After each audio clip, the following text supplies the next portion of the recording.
Dans un petit village de pêcheurs, près de la côte du Nigeria, vivait un homme nommé Bayo. Il était connu dans le village comme un pêcheur habile et un père aimant pour sa jeune fille Amina. Chaque matin, Bayo se levait tôt, embrasse le front de sa fille endormie et part en mer dans son petit bateau en bois. Amina était la lumière de la vie de Bayo. Sa mère est décédée quand elle n'était qu'un bébé, donc ils n'étaient toujours que tous les deux. Bayo avait appris à Amina tout ce qu'il savait sur la pêche et la mer. Elle aimait s'asseoir sur la plage et attendre le retour de son père, agitant la main avec excitation quand elle voyait son bateau à l'horizon.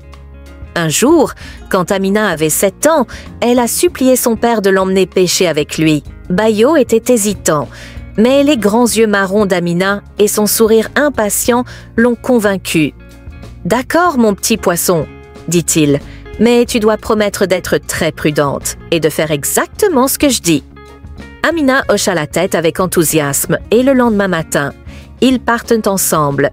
La mer était calme et le soleil brillait intensément. Bayo montra à Amina comment lancer les filets et les ramener. Elle riait de joie lorsqu'elle attrape son premier poisson. Mais au fil de la journée, le temps a commencé à changer. Des nuages sombres s'étaient formés et le vent s'était levé.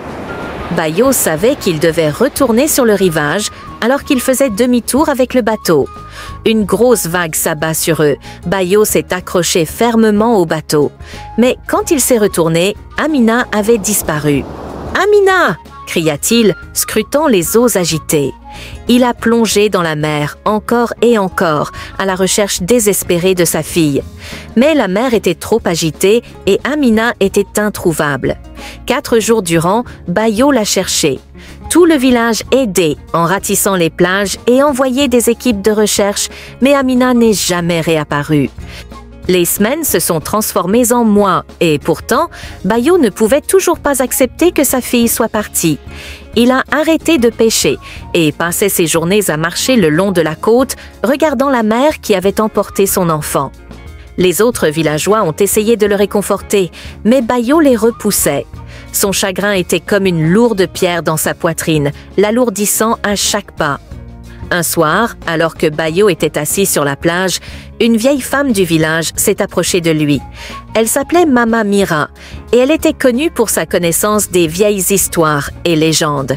« Bayo, » dit-elle doucement, « je sais que ta douleur est immense, mais tu dois trouver un moyen de revivre. » Bayo secoua la tête. « Comment puis-je vivre sans mon Amina ?» Mama Mira s'assit à côté de lui. « Laisse-moi te raconter une histoire. » dit-elle, une histoire sur les êtres qui vivent sous les vagues. Et ainsi, Mama Mira commença à parler à Bayo du peuple des mers. Elle parla de magnifiques créatures, moitié humaines, moitié poissons, qui vivaient dans de grandes cités sous-marines. Ils pouvaient respirer à la fois l'air et l'eau, et on disait qu'ils possédaient une grande magie. Certains disent, murmura Mama Mira, que le peuple des mers peut ramener ceux qui sont perdus dans la mer. Les yeux de Bayo s'écarquillèrent. Pour la première fois depuis des mois, il ressentit une lueur d'espoir. « Est-ce vrai, Mama Mira? Peuvent-ils ramener mon Amina ?» Le visage de la vieille femme devint sérieux. « Ce ne sont que des histoires, Bayo. Nous ne pouvons pas savoir si elles sont vraies. Et même si elles le sont, il ne faut pas prendre à la légère le peuple des mers. Ils sont puissants et dangereux. » Mais Bayo n'écoutait déjà plus. Son esprit bouillonnait de possibilités. Si le peuple des mers était réel, s'il pouvait ramener sa fille, il devait les trouver. À partir de ce jour, l'obsession de Bayo grandit. Il passait tout son temps à faire des recherches sur les légendes du peuple des mers.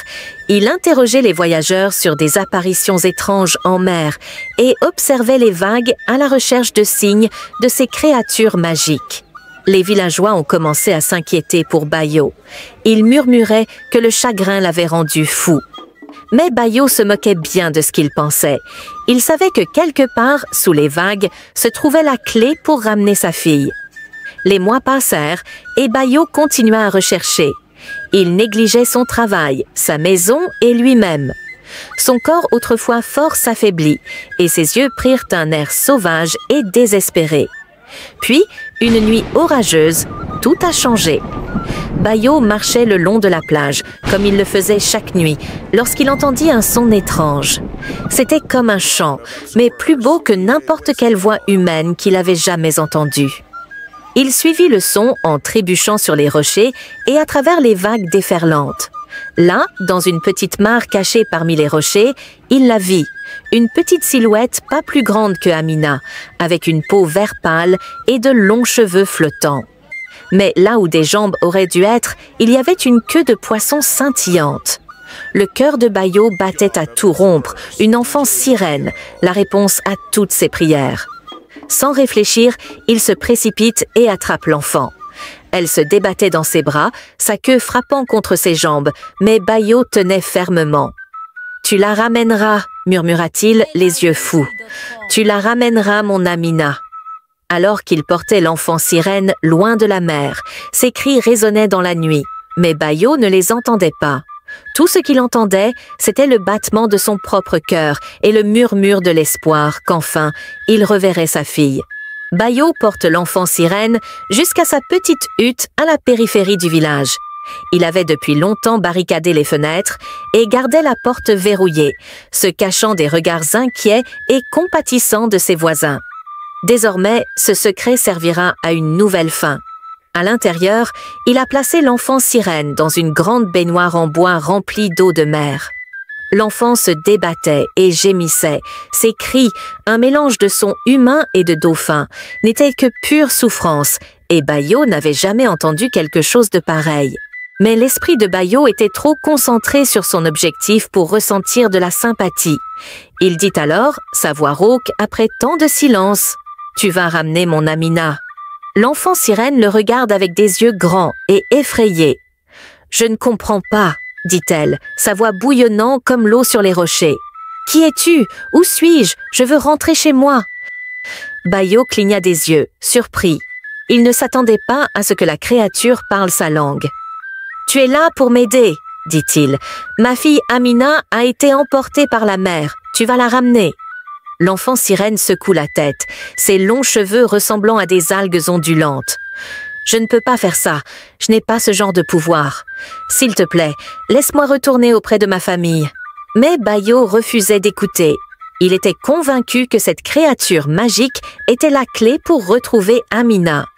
Il passe les jours suivants à essayer de persuader, puis de menacer, puis de supplier l'enfant sirène d'utiliser sa magie. L'enfant sirène, qui dit à Bayo qu'elle s'appelait Coral, tenta de lui expliquer qu'elle n'était qu'une enfant, sans plus de pouvoir pour ressusciter les morts qu'un enfant humain. Mais l'esprit de Bayo, accablé de chagrin, ne pouvait pas l'accepter. Les jours se transformèrent en semaines. Bayo gardait Coral dans la baignoire, changeant son eau quotidiennement avec de l'eau de mer fraîche qu'il collectait la nuit. Il lui apportait des poissons à manger, mais elle refusait souvent, trop triste et effrayée pour avoir de l'appétit. Avec le temps, Bayo commençait à parler davantage à Coral. Au début, il ne parlait que d'Amina, à quel point elle était belle, de combien elle lui manquait. Mais peu à peu, il se retrouva à raconter à Coral sa vie de pêcheur, à parler du village et des histoires que son propre père lui racontait. Coral, à son tour, a commencé à raconter ses propres histoires. Elle a parlé à Bayo de la ville sous-marine où elle vivait, de sa propre famille, sa mère, son père et ses 2 frères. Et elle décrit les poissons colorés qui étaient ses amis, les chansons que son peuple chantait et les jeux auxquels il jouait dans les récifs coralliens, malgré lui. Bayo s'est retrouvé fasciné par les contes de Coral.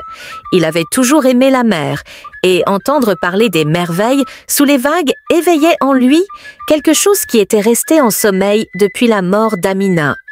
Un jour, alors que Coral décrivait un jardin sous-marin particulièrement beau, Bayo se retrouva à sourire. C'était un petit sourire rouillé, mais c'était la première fois que ses lèvres s'étiraient vers le haut depuis plus d'1 an. Coral le remarqua. « Tu as un joli sourire, dit-elle. Tu devrais sourire plus souvent. » Le sourire de Bayo s'évanouit aussi vite qu'il était apparu. « Je n'ai pas eu beaucoup de raisons de sourire, » dit-il d'une voix bourrue. Coral le regarde de ses grands yeux nacrés. « Je suis désolée pour ta fille, » dit-elle doucement. Dans ma ville, nous avons un dicton. La mer donne et la mer reprend, mais l'amour coule éternellement comme les marées. Bayo sentit une boule se former dans sa gorge. « Qu'est-ce que cela veut dire ?» demanda-t-il. « Cela signifie que même si la mer peut nous prendre quelqu'un que nous aimons, l'amour que nous ressentons pour cette personne ne disparaît jamais. Il est toujours là, comme les marées, qui viennent et repartent sans jamais vraiment s'en aller. » Bayo reste en silence pendant un long moment, réfléchissant aux paroles de Coral. Pour la première fois depuis la mort d'Amina, il s'autorise à ressentir vraiment l'amour qu'il avait pour sa fille. Ce n'était pas seulement la douleur de l'avoir perdue, mais au fil des semaines et des mois, un lent changement commence à se produire chez Bayo. Il a commencé à mieux prendre soin de lui, à se laver et à manger régulièrement. Il se mit à parler à Coral, non pas comme une solution magique à ses problèmes, mais comme à une personne, ou du moins un être conscient, avec ses propres pensées et sentiments. Coral, elle aussi, commençait à voir Bayo différemment. Elle manquait encore terriblement de sa maison et sa famille, mais elle ne voyait plus Bayo comme un monstre qui l'avait enlevé, mais comme un homme brisé, égaré par le chagrin, qui commençait lentement à guérir. Une nuit, alors qu'une tempête faisait rage dehors, Bayo s'assit près de la baignoire de Coral, écoutant le vent hurler. « Comme j'ai été un imbécile !» dit-il soudainement. Coral, qui fredonnait doucement pour elle-même, s'arrête et le regarde. « Que veux-tu dire ?» demanda-t-elle. « Je pensais que je pouvais forcer la mer à me rendre ce qu'elle m'avait pris, » dit Bayo. « Je pensais pouvoir t'utiliser pour défaire ce qui avait été fait, mais ce n'est pas ainsi que le monde fonctionne, n'est-ce pas ?» Coral secoue la tête. « Non, » dit-elle doucement, « ce n'est pas le cas. » Bayo soupire lourdement. « Je t'ai fait beaucoup de tort, Coral. Je t'ai arraché de ta maison, à ta famille. Je t'ai gardée prisonnière ici simplement parce que je ne pouvais pas faire face à ma propre perte. » Les larmes ont commencé à couler sur ses joues pour la première fois depuis la mort d'Amina. Bayo se permit enfin de pleurer réellement. Toute la douleur, la colère, la culpabilité auxquelles il s'était accroché avaient soudainement éclaté. Coral tend sa main palmée et le pose sur le bras de Bayo.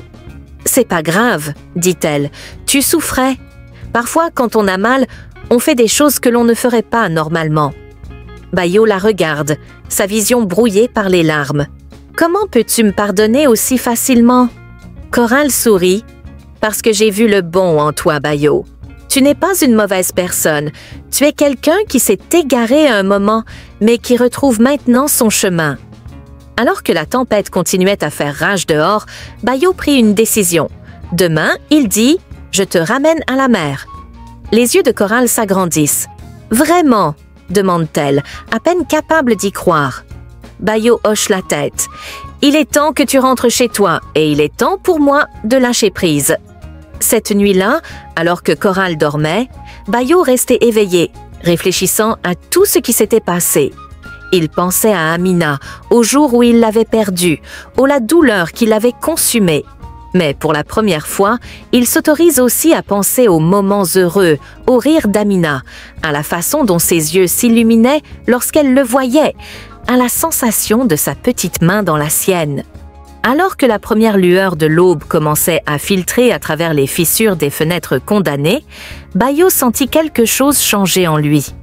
La lourde pierre du chagrin dans sa poitrine n'avait pas disparu, mais elle semblait plus légère, comme s'il pouvait enfin respirer malgré elle.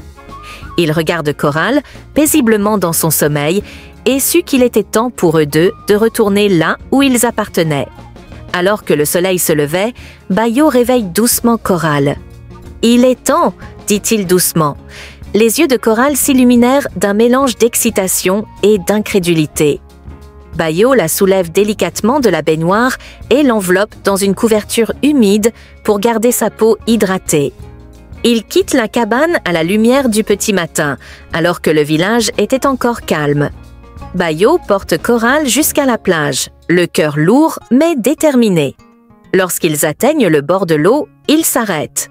« Coral, dit-il, je veux te remercier. Tu m'as appris plus que tu ne le penses. » Coral lui sourit. « Et toi aussi, tu m'as appris, Bayo.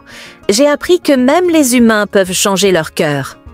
Bayo entre dans l'eau, sentant l'attrait familier des vagues autour de ses jambes. Lorsqu'il fut immergé jusqu'à la taille, il abaisse doucement Coral dans la mer. Elle glisse facilement hors de la couverture, sa queue scintillant sous le soleil du matin. « Est-ce que ça ira ?» demande Bayo, soudainement inquiet pour la jeune sirène qui rentrait seule chez elle. Coral hoche la tête. « La mer est ma maison, je retrouverai mon chemin. » Cette histoire touchante de Bayo et Coral nous enseigne des leçons précieuses sur le deuil, la guérison et la puissance de la compassion. Elle montre à quel point le chagrin peut être accablant, nous poussant à faire de mauvais choix, mais elle démontre aussi qu'il n'est jamais trop tard pour changer de cap et se racheter. L'histoire nous rappelle que bien que nous ne puissions pas changer le passé, nous pouvons choisir la manière dont nous avançons et que parfois, lâcher prise est la chose la plus courageuse que nous puissions faire. Premièrement, le chagrin peut être écrasant, mais il ne devrait pas vous définir pour toujours. Deuxièmement, la compassion et la compréhension peuvent venir de lieux inattendus. Troisièmement, il est important d'affronter nos émotions plutôt que de chercher des solutions impossibles, car la guérison est un voyage qui implique souvent d'aider les autres en cours de route. Rappelez-vous, tout comme Bayo a trouvé un moyen d'honorer la mémoire d'Amina tout en avançant, nous aussi, nous pouvons trouver de la force dans nos épreuves et grandir à travers nos expériences. Je m'appelle Vera et s'il vous plaît, si vous avez aimé les histoires que je vous raconte et ces leçons, abonnez-vous pour plus de contenu qui encourage la réflexion et la croissance personnelle. Et si vous voulez me soutenir, rejoignez-moi sur Patreon pour accéder à l'ensemble de mon contenu inédit. Un moyen simple de soutenir mon travail, cliquez sur le premier lien dans la description.